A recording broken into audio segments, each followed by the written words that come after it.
For over 15 years, this building in South Bend has been home to the Studebaker Museum, a one-of-a-kind collection of pieces from America's transportation history. But this group of rare and significant vehicles is a lot older than you might think. Well, there's been a Studebaker Museum actually since the early 20th century when the Studebaker Corporation maintained its historic vehicle collection. The museum has about 120 wheeled vehicles. We display about 70 to 75 at any one time.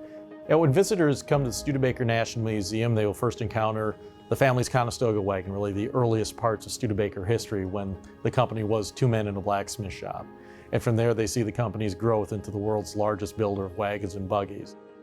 You see the evolution to automobiles. They were still selling wagons as fast as they could build them, but the automobile was taking up more and more of their business.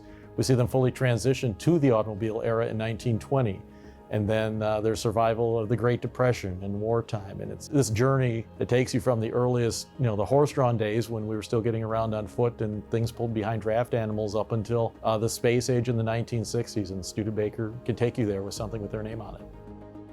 The collection began when Clement Studebaker began acquiring vehicles he felt were significant to not only his company's history as well as American history, and that's how the Lafayette carriage and the Lincoln carriage and several other presidential carriages came into the fold. President Lincoln's carriage, this is the carriage he took to Fort Cedar the night of his assassination. But we have people come from all corners of the earth, it seems, to see that, as well as the Lafayette carriage and our other presidential carriages, which, by the way, is the largest collection of presidential carriages anywhere. Not the Smithsonian, not anywhere else in the country, but right here in South Bend, Indiana. The museum tells the story of a rapidly changing America through the evolution of Studebaker models and designs. Studebaker's position in the industry is really a tale of two different eras, because the horse-drawn era, they were the biggest, they were the best.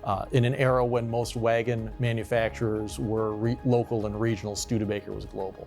If you had to pick a handful of examples of their products, the farm wagon. And this was the bread and butter, the volume model. It plied the trade throughout thousands of farms across the country. Going to the automobile era, the Flanders 20, their first lower price mass-produced car. Going forward to the Light 6 in the 1920s, this was the first Studebaker built in South Bend. Affected South Bend history in so many ways. I'd say just about every way, from having that infusion of workers, of capital, of investment. And the company, which had been in South Bend since the 1850s, was going to be here, for many years to come. Their 1950 model, the bullet nose model, by now Studebaker had gained a reputation as a styling leader. They had retained Raymond Loewy Associates in 1936 to handle the company's design. And Loewy for Studebaker, it was one hit after another. And that high-flying design is still one of the most iconic cars in the collection. They had a fresh look for 1950. You see the bullet spinner like an airplane.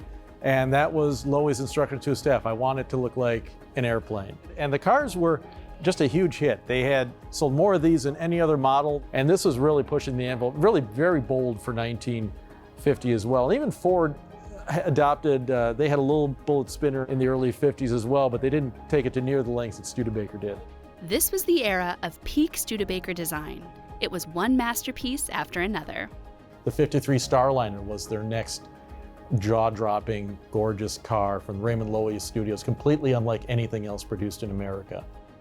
And really, the Avanti was the coda on Studebaker's great design legacy. Again, they went back to Loewy to produce an exciting new automobile.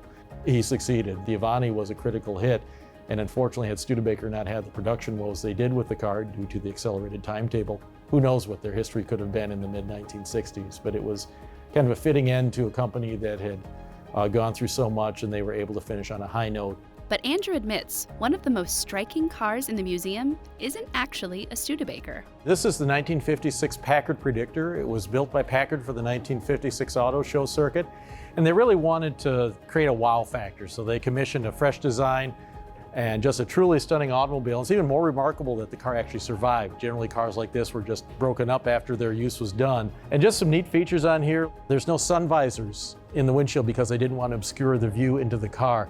It's got the roll tops, a T-top if you will, but they retract into the roof. The rear window goes up and down. The hidden headlights, it's really just a truly stunning vehicle, and we're so delighted it survived to the present day. From carriages to electric cars, the collection takes visitors on a ride through American transportation history. Well, many people are surprised to find out that Studebaker's first automobile was actually an electric. Electrics came out in 1902. Studebaker gasoline-powered cars didn't come out until 1904. J.M. Studebaker much preferred the electrics. He called gasoline-powered cars dangerous, clumsy, noisy brutes that stink to high heaven and break down at the worst possible moment. And we are actually telling the story of Studebaker electrics and also the electric automobile in general through our charged exhibit looking at the history of the electric vehicle from the late 19th century up until the present day, looking at some of the newest electric models on the market, the GM EV1 prototype here. But just a fascinating history on how electrics, as the Studebaker started out with, and that appears to be where we're going 120-some years later. And if that doesn't interest you, no problem. The museum has something for everyone. We also have an extensive military collection showcasing Studebaker's defense production. Of course, it supplied wagons for the Civil War, Spanish-American War, World Wars I and II, and every conflict up through Vietnam. We have a special children's area, the Super Service Center. Kids can come in and learn how a car operates through an interactive exhibit. For some people, it's a nostalgia trip because they remember my father, my grandfather. I learned to drive on one of these cars. This is what the relatives had. Some people, it's pure discovery.